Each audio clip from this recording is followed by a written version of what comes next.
ఉపాధి హామీ పథకం అన్నది చాలా ప్రతిష్టాత్మకమైనటువంటి కార్యక్రమం. సుమారుగా 100కు పైన పనులు, రోడ్లు వేయడం అయితేనేమి, బిల్డింగ్లు కట్టడం అయితేనేమి, సచివాలయానికి సంబంధించిన పనులు చేయడం అయితేనేమి, నీటి కుంటలు అయితేనేమి, రకరకాల పనులు ఇందులో వస్తాయి.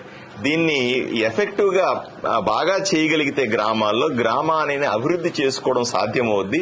100 పని దినాలు తప్పనిసరిగా ప్రతి ఒక్కరికి గ్రామంలో ఇవ్వగలిగితే, రోజుకు 300 రూపాయలు చెప్పున వాళ్లకు డబ్బులు అందించగలిగితే వాళ్ళకి ఇబ్బంది లేని విధంగా ఈ పథకాన్ని తీసుకొని వచ్చినాం.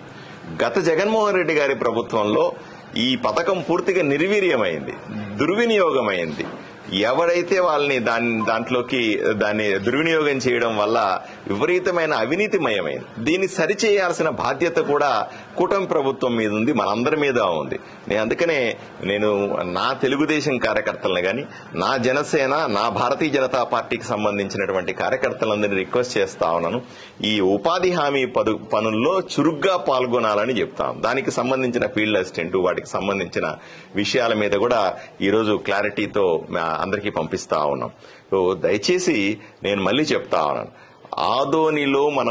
ఆదోని నియోజకవర్గంలో మనం గెలిచింది ప్రజలకు మంచి చేయాలని, గ్రామాలను అభివృద్ధి చేసుకోవాలని. పెద్దలు గౌరవనీయులు తెలుగుదేశం పార్టీ నుంచి మీనాక్షి నాయుడు గారైతేనేమి, అలాగే గుడిసె కృష్ణమ్మ గారైతేనేమి, అలాగే భాస్కర్ రెడ్డి గారైనా, శ్రీకాంత్ రెడ్డి అయినా, ఉమ్మి సలీం అయినా సరే, సకులశాల సమాజానికి సంబంధించినటువంటి మారుతిరావు గారైనా సరే, రామచంద్రయ్య గారైతేనేమి, వీళ్ళందరూ కూడా ఇదే కోరుకున్నారు. అదేవిధంగా తెలుగుదేశం భారతీయ జనతా పార్టీకి సంబంధించినటువంటి అధ్యక్షులు నీలకంఠ గారైనా సరే, లేదా మండలాధ్యక్షులైనా సరే, లేదా విట్టా రమేష్ గారైనా సరే, సావిత్రి గారైనా సరే, లేకపోతే జైన్ గారైనా సరే, మిగతా వాళ్ళు జనసేన మల్లప్ప అయినా సరే, మిగతా నాయకులందరూ కూడా ఈ ఉపాధి హామీ పనుల్ని ఎఫెక్టివ్ గా చేస్తామని ప్రమాణం చేసి ఈరోజు చేశాం. అందరి సహకారంతో, అందరి అనుమతి తీసుకొని ఎటువంటి ఇబ్బంది లేకుండా ఈ కార్యక్రమాన్ని రాబోయే రోజుల్లో మరింత పర్ఫెక్ట్ గా చేస్తామనే నమ్మకం నాకుంది. దయచేసి నా తెలుగుదేశం, నా జనసేన, నా భారతీయ జనతా పార్టీ కార్యకర్తలందరూ కూడా ఇబ్బంది పడకుండా దీన్ని ముందుకు తీసుకెళ్లాలని కోరుకుంటా ఉన్నాను. కొంతమంది ఆవేదన వ్యక్తం చేస్తా ఉన్నారు. ఆవేదన వ్యక్తం చేయడానికి కారణం కూడా ఉంది. భారతీయ జనతా పార్టీలో కానీ, తెలుగుదేశం పార్టీలో కానీ, జనసేన పార్టీలో కానీ వైఎస్ఆర్సీపీ కార్యకర్తలు చేరుతా ఉన్నారు అనే భావన కూడా చేస్తా ఉన్నారు. ఏమండి, ఎలక్షన్లకు ముందు మాతో పోట్లాడినారు, ఈ రోజు వచ్చి పార్టీల్లో చేరుతా ఉన్నారు, మాకు ఇబ్బంది కాదా అని అడుగుతున్నారు.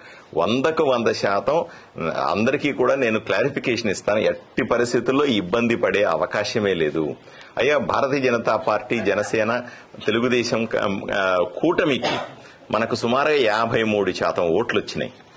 మిగతా ఈ 53% ఓట్లను రాబోయే రోజుల్లో 75%కి పెంచుకోవాలంటే మరింత మంది కార్యకర్తల్ని, మరింత మందిని గ్రామాల్లో కానీ, మండలాల్లో కానీ, లేదా నియోజకవర్గాల్లో మనం తీసుకోవాల్సిన అవసరం ఉంది.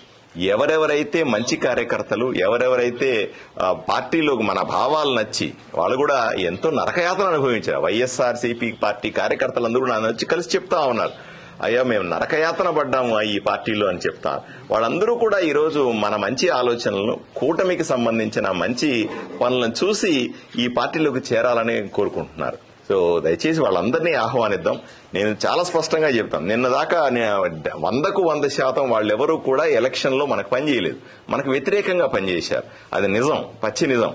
మొట్టమొదట ప్రాధాన్యత ఎవరైతే ఎలక్షన్లో నా గెలుపు కోసం ప్రయత్నం చేశారో తెలుగుదేశం, జనసేన, భారతీయ జనతా పార్టీ కార్యకర్తలకే మొట్టమొదటి ప్రాధాన్యత ఉంటుంది. ఎవరైతే ఈ రోజు పార్టీలోకి చేరుతున్నారో వాళ్ళందరినీ కూడా పార్టీ పని చేయమని అడుగుదాం. కొంతకాలం వాళ్ళు కూడా పరిశీలిద్దాం. వాళ్ళు పని చేస్తున్న క్రమంలో వాళ్ళకి తర్వాత రోజుల్లో బాధ్యతలు ఇచ్చే అవకాశం కూడా ఆలోచన చేద్దాం తప్ప ఎట్టి పరిస్థితుల్లో ఎవరూ కూడా అభద్రతా భావానికి లోను కావద్దు, ఎవరూ భయపడద్దు. వైఎస్ఆర్సీపీ కార్యకర్తలు వచ్చి మన దగ్గర చేరుతున్నారు కాబట్టి అరే మనకు ప్రాముఖ్యత ఉండదేమో అని కొంతమంది భయపడతారు. అది కూడా నిజం కాదు.